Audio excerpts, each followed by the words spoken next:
it's kind of a good thing that it's not that easy to dismiss because it brings us again to this point that you were asking about. So the first part of the book, or sorry, the first part of the chapter, I'm tracing out the sort of the genesis of this idea and the comes from the death of God, but it's really the it's actually a somewhat sensible in a way combination of two ideas, and one is the principle of mediocrity, which is a name somewhat well known in the scientific field, but it's basically about us not being special, and it's like a cosmological idea. Well, we're just this one weird planet in this one weird solar system, in the middle of a gigantic expanse.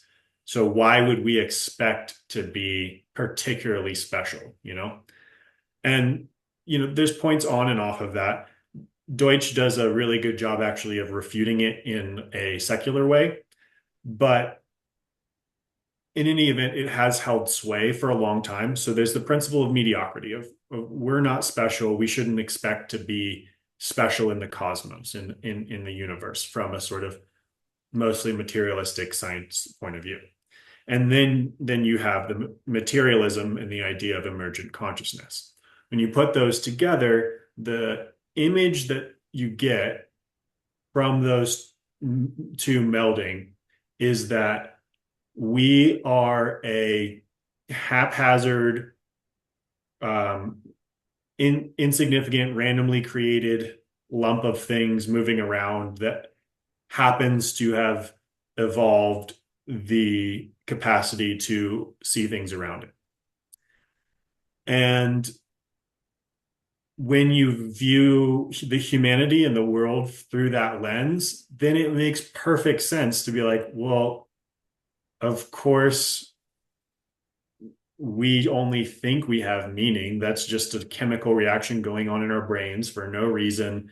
Um, and there's nothing actually special about us. We're not the center of the universe. We're just this backwater planet where this little fungusy mold guy stood up and started, walking around and naming things and spouting off about his theories about things. And okay, like again, that has the attraction of apparent humility.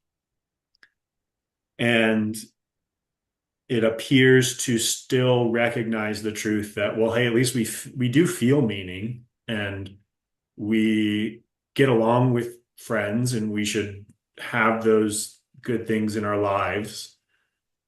So you get this appealing picture on the surface, and it seems to give you the things you want, but not go to the point of supposing a meaning that would be, again, arrogant just to want.